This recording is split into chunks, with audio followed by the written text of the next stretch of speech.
আপনার কি নিজের বড্ড ক্লান্ত ফিল হয়? কোনো রকম স্ট্যামিনা পাচ্ছেন না? অনেক কিছু করছেন অনেক দিন ধরে, কিন্তু কিছুতেই আপনি মানে নিজেকে সবসময় মনে হচ্ছে একটা লো এনার্জি আপনার মধ্যে কাজ করছে।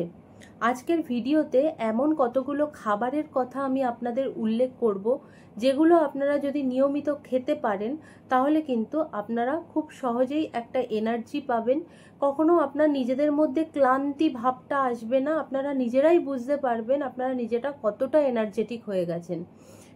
ভিডিওটি যদি ভালো লাগে আপনার, তাহলে অবশ্যই লাইক কমেন্ট শেয়ার করতে ভুলবেন না, এবং এই you and yours nutritionist YouTube চ্যানেলটিকে অবশ্যই সাবস্ক্রাইব করে নেবেন এরকম নিত্য নতুন ভিডিও পেতে। তো চলুন শুরু করা যাক আজকের ভিডিওটি। স্ট্যামিনা বাড়ানো আসলে কি? স্ট্যামিনা বাড়ানো কিন্তু আসলে শারীরিক শক্তি শুধুমাত্র নয়। স্ট্যামিনা ডিপেন্ড করে শারীরিক এবং মানসিক উভয় শক্তির ওপর।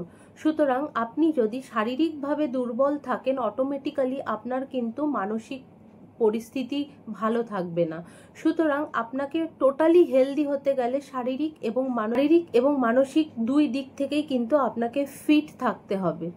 সব থেকে বড় কথা, স্ট্যামিনা যদি আপনার ভালো থাকে, আপনার না কোনো কাজে কোনো রকম ক্লান্তি আসবে না, কাজের প্রতি আগ্রহ কিন্তু আরও অনেক গুণ বেড়ে যাবে যদি আপনার স্ট্যামিনা যদি ভালো থাকে। তো আজকের ভিডিওতে আমি জানবো, প্রথমেই বলেছি স্ট্যামিনা বাড়ার কিছু খাদ্য খাবার। 1 নম্বর পয়েন্ট যেটা বলবো, বাদাম এবং কিশমিশ। বাদামে রয়েছে হেলদি ফ্যাট, প্রোটিন এবং এর পাশাপাশি রয়েছে আয়রন, ম্যাগনেসিয়াম। এটি কি করবে? এটি কিন্তু আমাদের শরীরে অক্সিজেনের সরবরাহ করাটাকে কিন্তু বাড়াবে। একটা কাজ করতে পারেন, প্রতিদিন সকালবেলা আগের দিন রাত্রেবেলা একটু বাদাম ভিজিয়ে রাখবেন। সব থেকে ভালো হয় আমন্ড বাদাম, খোসাটা ছাড়িয়ে নিয়ে আপনারা কিন্তু খেতে পারেন। এছাড়া যদি মনে করেন কাজু রাখবেন, আমন্ড রাখবেন, কিশমিশ রাখবেন, বা পেস্তা, ওয়ালনাটস, বিভিন্ন রকম বাদাম রয়েছে, সব বাদামগুলো কিন্তু আপনারা ওভারনাইট সোক করে অবশ্যই খাবেন। তাতে কিন্তু একটা ইনস্ট্যান্ট এনার্জি আপনারা অবশ্যই পাবেন, কারণ আমি প্রথমেই বলেছি এর ভেতর iron rich, magnesium rich, antioxidant rich. তো এগুলো কিন্তু অবশ্যই খাদ্য তালিকায় রাখবেন। 2 নম্বর পয়েন্ট হলো কলা। কলার ভেতর রয়েছে প্রচুর পরিমাণে আয়রন। কলা খেলে কিন্তু একটা ইনস্ট্যান্ট এনার্জি পাওয়া যায়। আমি বলবো আপনারা যারা ওয়ার্কআউট করেন তারা কিন্তু এরকম করতে পারেন, প্রত্যেক দিনের খাদ্য তালিকায় কিন্তু কলাকে প্রাধান্য দিতে পারেন। কলার মধ্যে যে শুধুমাত্র কতগুলো সোর্স অফ কার্বোহাইড্রেট, গ্লুকোজ রয়েছে সেরকম নয়, আপনারা সোডিয়াম পাবেন, পটাশিয়াম পাবেন, কলার ভেতর কিন্তু অনেকটা মিনারেল পাবেন, আয়রনও পাবেন। সুতরাং 2 নম্বর পয়েন্ট হচ্ছে কলা। কলাকেও কিন্তু প্রাধান্য দিতে হবে ইনস্ট্যান্ট শক্তি পেতে। 3 নম্বর পয়েন্ট হলো ডিম। ডিমের ভেতর রয়েছে গুড কোয়ালিটির প্রোটিন, সেটা হচ্ছে অ্যামিনো অ্যাসিড, যেটা আমাদের শরীরের মাসেল গেইন করতে উল্লেখযোগ্য ভূমিকা পালন করে। খাদ্য তালিকায় আপনারা প্রত্যেক দিন 1টা থেকে 2টো কিন্তু ডিম রাখতে পারেন কুসুম সমেত, যদি আপনার কোনো রকম মেডিকেল কমপ্লিকেশন না থাকে, বিশেষ করে আপনার হাই কোলেস্ট্রল বা আপনার কিডনির সমস্যা এগুলো যদি না থাকে, আপনারা কিন্তু রেগুলার অন্ততপক্ষে 1টা থেকে 2টো ডিম আপনারা খেতে পারেন, তাতেও আপনারা ইনস্ট্যান্ট শক্তি পাবেন।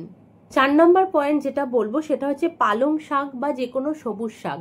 সবুজ শাকের ভেতর রয়েছে ভরপুর মাত্রায় ফাইবার, ভরপুর মাত্রায় আয়রন, মিনারেল। এটা কিন্তু আমাদের শরীরে অক্সিজেনের সরবরাহকে বাড়িয়ে তোলে।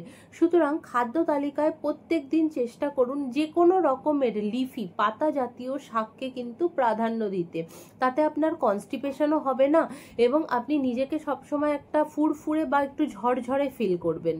5 নম্বর পয়েন্ট হলো মধু, গরম জল। মধু এবং গরম জল যদি একসাথে খেতে পারেন তাহলে কিন্তু আপনারা ইনস্ট্যান্ট এনার্জি পাবেন, এটুকু আমি আপনাদেরকে বলে দিতে পারি। কারণ কি, সকালবেলা খালি পেটে 1 চামচ মধু জলে মিশিয়ে খেলে সবসময় একটা ইনস্ট্যান্ট রিফ্রেশিং ফলাফল পাওয়া যায়। এটা গাট হেলথকেও উন্নত করতে সাহায্য করে এবং সব থেকে বড় কথা, আপনাদের একটা ইনস্ট্যান্ট এনার্জি কিন্তু আপনারা পাবেন যদি আপনারা এই জিনিসটা নিয়মিত করতে পারেন। এই খাবারগুলো মানলেই কিন্তু হবে না, আরও অতিরিক্ত কয়টা টিপস দিয়ে রাখি। এগুলো হচ্ছে জীবনযাত্রা পরিবর্তনের কিছু টিপস। পর্যাপ্ত ঘুম, 7 থেকে 8 ঘন্টা ঘুম কিন্তু দরকার। পয়েন্ট যেটা আমি বলবো, পর্যাপ্ত জল খাওয়া দরকার যাতে শরীরে ডিহাইড্রেশন না থাকে। শরীরকে সবসময় হাইড্রেটেড রাখতে হবে। আপনি যদি প্রচুর পরিমাণে অ্যালকোহল পান করেন বা স্মোক করেন তাহলে আপনারা কিন্তু এনার্জি পাবেন না। আপনাদের মধ্যে কিন্তু সবসময় একটা লো এনার্জি কাজ করবেই। সুতরাং ওই জিনিসটাকে ত্যাগ করতে হবে। এবং 4th পয়েন্ট, খুব ইম্পর্টেন্ট পয়েন্ট, স্পেশাল টিপসের ভেতরে, নেগেটিভ মানুষের থেকে দূরে থাকুন।